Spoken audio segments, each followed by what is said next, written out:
Coming up next, how far would you go for better security?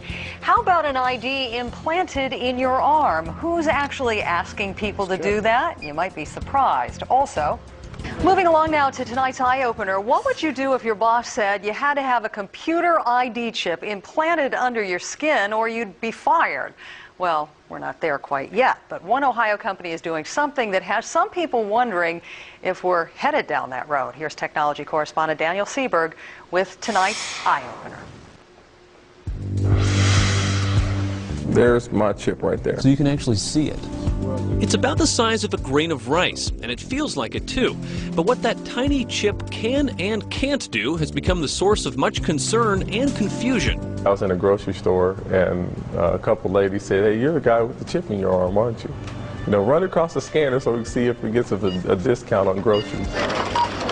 Sean Darks is the CEO of CityWatcher.com, a small company in Cincinnati that's the first U.S. business to use chip implants in its employees. What you're looking at here is recorded footage back in August of a number of drug deals. CityWatcher provides video surveillance for clients and for the police. And the video that it collects, like this drug bust, is the company's biggest asset. And they say they need to keep it under more than just lock and key.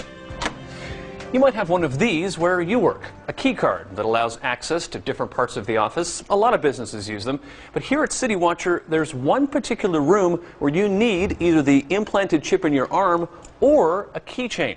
And Sean says the choice is up to the employee. CityWatcher employees Chuck Gordon and Kari Williams require access to the secure server room where the video is stored.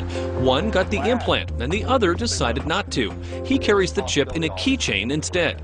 That's one of the reasons that I don't want to do it. It's creepy to have knowing that something is there the entire time. But Chuck, you could get over that feeling? Right now, I guess the big thing is Big Brother's to be watching you over this.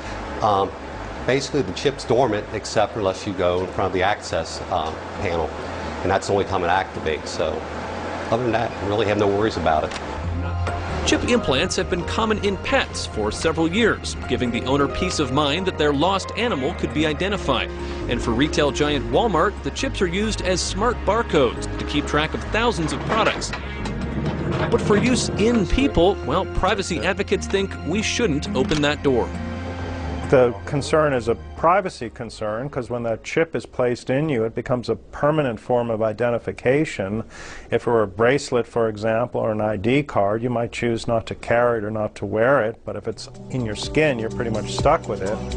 CityWatcher employee Chuck Gordon was so stuck on the idea that he accompanied his wife Mary as she got the implant for medical reasons. Just go ahead and lay down up here for a minute. So doctors can pull up a record of her allergies in an emergency. You're going to feel like a little stick and then a bee sting, okay? And that's going to numb the skin up for us, okay?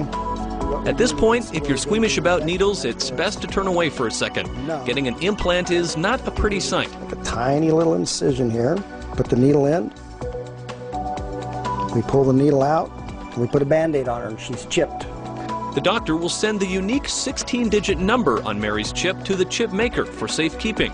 But critics question the security of the system. It is the case that chips have been hacked. It's possible to duplicate them. It's possible to commit fraud with them. And those are also risks for people who are using this chip. 3 out of the 5 CityWatcher employees who need access to the video room have opted to have the chip implanted. The other 2 carry their chips on a keychain. Either way, Sean Dark says his company's secrets are safe and let the chips fall where they may. You can't be read, you can't be tracked, it doesn't have GPS, it doesn't emit a signal.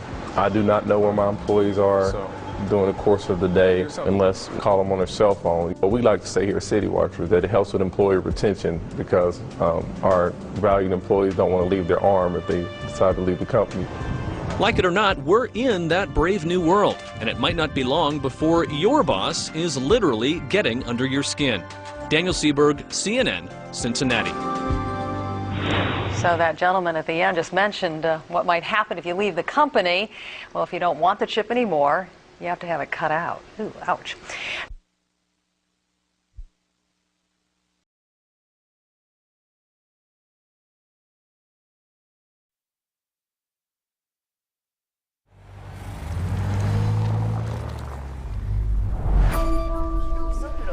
those files this morning. Belko is a non-profit organization that facilitates American companies in South America.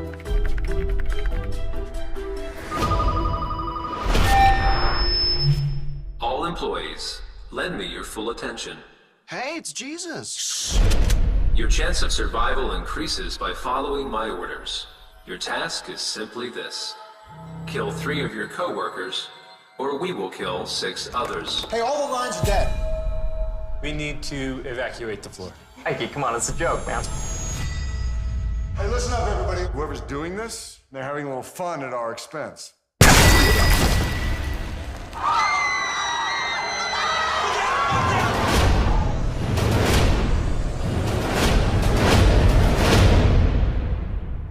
Stage 1, commence. Like his head exploded from the inside. What?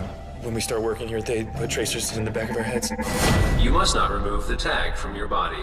Follow our directives, or we will detonate the explosive. Begin. Hey, melted it all. Do you know what kind of metal this is? I don't really know.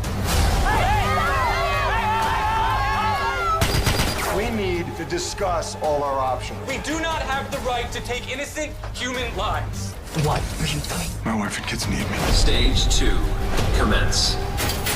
We don't need no more weapons. We need to work together to get the hell out of here.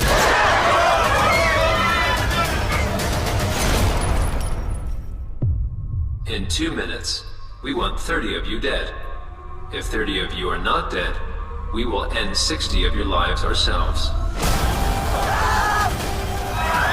5, 4, 3, 2, 1.